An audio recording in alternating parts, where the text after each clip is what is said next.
முழுக்க முழுக்க திருவாசக பயணமும் திருமுறை பயணத்தில் கூட இதிலிருந்து நாம் கொஞ்சம் விடுபட்டு அதிலிருந்து கொஞ்சம் கொஞ்சமாக நம்ம விடுபடக்கூடிய நேரம் வருகின்ற சூழல் கூட நமக்கு வாழ்க்கையில ஏற்படலாம். ஒரு வயது முதிர்ந்த ஒரு இடத்தில் கூட கேட்டா அந்த நான்ற பற்று கொஞ்சம் கொஞ்சமாக நம்மிடம் முழுமையாக விலகவில்லை என்றாலும் கொஞ்சம் கொஞ்சமாக விலகும்.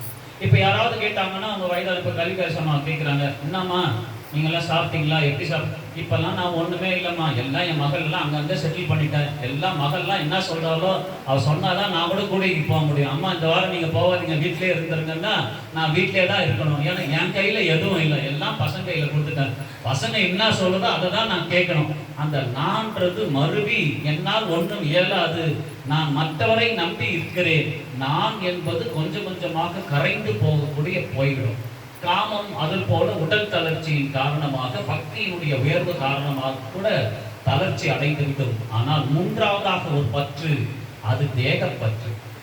இந்த தேகத்தின் மீது கொண்ட நம்மளுடைய பற்று இறுதி காலம், இறுதி அந்த கடப்பொழுது வரை இந்த பற்று நம்மிடமிருந்து அகலவே அகலாது.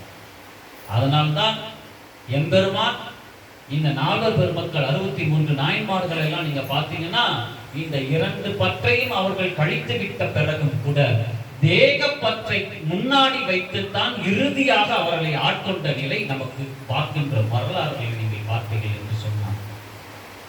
ஆட்கொண்ட பிறகுதான் நாவுக்கரசரை கல்ல கட்டி தூக்கி போறாங்க, சுண்ணாம்பு சாலையில பிடிக்கிறாங்க, யானையை விட்டு மெதிக்க சொல்றாங்க. இந்த பற்று இருக்கிறதா, தேக பற்று இருக்கிறதா, தேகத்தை எப்படியாவது அதை காப்பாற்றிக் கொள்ள ஒரு தடவையாவது அவன் ஏதாவது சொல்லி விடுகிறானா என்று பார்ப்பதற்கு தேகத்தின் மீது பற்றை முழுமையாக வைத்துக் கொண்டவர்கள், அதுவும் வயதான காலத்தில் தான் தேக பற்று இன்னும் அதிகமாக மாறிவிடும். நம்ம யார் பார்த்துப்பாங்க, என்ன நான் பார்த்துட்டால்தான் உண்டு, வேற வேலைக்கு மாத்திரை சாப்பிட்டு நல்லா சாப்பிட்டு உடம்ப நல்லா பார்த்துக்கோ, நீ பார்த்துட்டா உன்னை யாரும் செய்யறதுக்கு ஆள் கிடையாது. அதனால் இந்த தேகமாகப்பட்டது பற்று மேலோங்கி மேலோங்கி வயதான காலத்தில் தான் மேலோங்கும். அதைத்தான் சிவபெருமான் எல்லா நாயன்மார்களுக்கும் தேகத்தில் சுந்தரர் பெருமானுக்கு கண்ணை பிடுங்கி பார்த்தார், மணிவாசருக்கு சுடுமணலிலே நிற்க வைத்து மணலிலே நிற்க வைத்து பார்த்தார்கள். 63 நாயன்மார்கள் பற்றினா வறுமையை கொடுத்து அந்த தேகத்தை வருத்தி எடுத்து அந்த தேகத்தின் மீது பற்று இருக்கிறதா என்று பார்த்தார்கள். இப்படி இந்த பற்று இறுதியான பற்று, விட முடியாத பற்று இந்த தேக பற்று. அப்ப இந்த 3 பற்றுகளையும் அறுக்க வேண்டும் என்று சொன்னால் ஒரு மனிதன் பிறக்கின்ற பொழுதே இவையெல்லாம் அறுத்து பிறக்க வேண்டும். பிறந்த பிறகு அறுப்பது அல்ல, பிறக்கின்ற பொழுதே இவையெல்லாம் அறுத்து பிறக்க வேண்டும். அந்த பிறப்பு சிவமாகவே பிறக்கக்கூடிய பிறப்பு. அப்படி சிவமாகவே பிறந்தவர்கள் தான் இந்த காஞ்சி பெரியவா, நால்வர் பெருமக்கள், 63 நாயன்மார்கள், 9 தொகையர்கள், ரமண பகவான், இவர்கள் எல்லாம் பிறக்கும் பொழுதே இந்த பற்றுகளை அறுத்து பிறப்பதற்கு. அப்படி இந்த உடலை நீக்க மாட்டேன் எங்கள் சிவலோகா, அடியார் எல்லோரும் வந்து உன் தாள் சேர்ந்தார்கள், நீ அழைக்கும் பொழுது கனப்பொழுது உடனடியாக வந்து கூப்பிடுகிறாரே என்று சிந்தித்ததனுடைய விளைவு என்னை நீ இங்கேயே விட்டு விட்டு போய்விட்டாய் என்ற புலம்பலில் ஏற்பட்ட ஆனந்தத்தினுடைய உச்சம் இந்த 3வது பாடலில் மணிவாசகர் நமக்கு உரைத்திருக்கிறார். 4வது பாடல். காணுமாறு காணேன் உன்னை அந்நாள் கண்டேனும், காணுமாறு காணேன் உன்னை அந்நாள் கண்டேனோ, பானே பேசி என் தன்னை படுத்ததென்ன பரஞ்சோதி, ஆணே பெண்ணே ஆரமுதே அத்தா செற்றே போயினேன், ஏனான் இல்லா நாயினே என் கொண்டு எழுதேன் எம்மானே.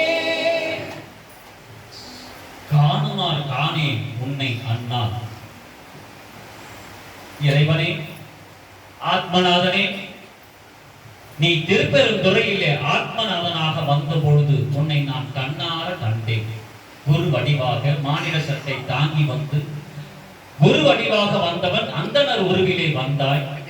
அந்தனர் உருவிலே வந்தபோது கூத்தபிரான் நிகழ்வை கண்டேன், உமை ஒரு பாகனை கண்டேன், காணுமாறு கண்டேன் அண்ணா. அந்த நாளில் உன்னை நான் காணுமாறு கண்டேன். பானே பேசி எந்தனை படுத்தது என்ன பரஞ்சோதி. பானே பேசி என்று சொன்னால் இனிமையாக பேசி என்று பொருள். இனிமையாக பேசினாராம் சிவபெருமான் அவரை கண்ட பொழுது. என்ன இனிமையாக பேசினார்? நீ எல்லா இடத்திலையும் போய்விட்டு கடைசியிலே என்னை திருச்சிற்றம்பலத்திற்கு வந்து பார், பொதுவிலில் வந்து என்னை பார் என்று ஒரு உத்தரவிட்டார். நமசிவாயம் என்ற ஒரு சொல்லை கொடுத்து இவரை ஆட்கொண்டார். ஒரு குரல் இனிமையாக இருக்கிறது என்று நாம் எவ்வளவோ மனித குரலை போற்றுகின்றோம். ஆனால் சிவபெருமானே ஒலித்த குரல் மணிவாசகருடைய செவிகளிலே எப்படி இருக்கும்? அந்த குரலை தேனாக பேசி என் தன்னை படுத்தது என்ன பரஞ்சோதி. ஆனே சிவபெருமானை எப்படி எல்லாம் வர்ணிக்கிறார்கள். அவனே ஆண், அவனே பெண், அவனே அலி. ஏற்கனவே நம்ம நீத்தல் விண்ணப்பத்தை இந்த வரிகளை பார்த்தோம். ஆணாக இருக்கின்றான், பெண்ணாக இருக்கின்றான், அவன் அலி பெற்றிவனாக இருக்கின்றான். எப்பொழுதெல்லாம் அவன் ஆணாக இருக்கின்றான், எப்பொழுதெல்லாம் அவன் பெண்ணாக இருக்கின்றான், எப்பொழுதெல்லாம் அலி பெற்றிவனாக இருக்கின்றான். ஏற்கனவே நம்ம பார்த்த யாருக்காவது சொல்ல தெரியுமா? நீத்தல் விண்ணப்பத்தை தன்னுடைய விளக்கத்தை பார்த்தோம். அவன் அடியார்களுக்கு பெண்ணாக தாயாக இருக்கின்றான். சிறப்பு. பக்தர்களுக்கு அவன் ஆணாக இருக்கின்றான். சிறப்பு. இதை இரண்டும் இல்லாதவர்களுக்கு அலி பெற்றிவனாக. நமச்சிவாய நமச்சிவாய. சிறப்பு சிறப்பு. நம்ம போல அடியார்களுக்கு எல்லாம் அவன் எப்படி இருக்கிறான்? தாயாக இருப்பான். அடியார்களுக்கு எல்லாம் அவன் தாயாக இருப்பான். பக்தர்களுக்கு அவன் தந்தையாக இருப்பான், ஆணாக இருப்பான். ஏன்னா பக்தர்களுக்கு என்ன வேணும்? அப்பா கிட்டனா என்ன வேணும்? கேட்கறதெல்லாம் அப்பா கொடுக்கணும். அவர் எப்படி கஷ்டப்படுறாரு அதை பத்தி நமக்கு தெரியாது. எனக்கு இது வேணும்னா நம்ம போய் கேட்டு வாங்கிக்கணும். பக்தனுடைய நிலை அதுதான்.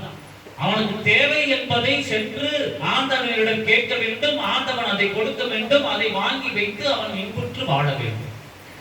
அதனால் அது ஆணாக இருக்கின்றான் சிவபெருமான். ஆனால் அடியார்களுக்கு தாயாக இருக்கின்றான். சிறப்பு. நீ கேட்காமலேயே கொடுக்க உன்னுடைய உள்ளம் தாய் உள்ளம். உன் சிந்தையிலே நீ என்ன கேட்க போகிறாய் என்பதை உணர்ந்தே தரக்கூடியது தாய் உள்ளம். அதனால் தன் குழந்தைகளுக்கு என்ன வேண்டும் என்பதை அவன் அறிந்தே கொடுப்பவன். அதனால் அடியார்களுக்கு தாய் உள்ளமாக இருக்கின்றான், பக்தர்களுக்கு தந்தையாக இருக்கின்றான். இது என்றும் இல்லாமல் இருப்பவர்களுக்கு சும்மாவே இருப்பான், அலி பெற்றிவனாக இருக்கிறான்.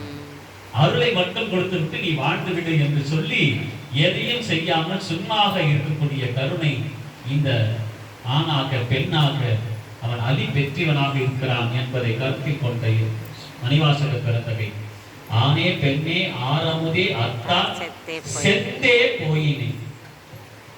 இறைவனே, நீ வந்து இனிமையாக என்னை பேசி அழைத்து போகும்போது மட்டும் என்னை இங்கே விட்டு விட்டு மீதி அனைவரையும் அழைத்து கொண்டு கைலாயம் போய்விட்டார். உன் அழைப்பை ஏற்க ஒரு கணம் சிந்தித்ததனுடைய விளைவு எவ்வளவு என்னை படுத்து எடுத்துக்கிறது.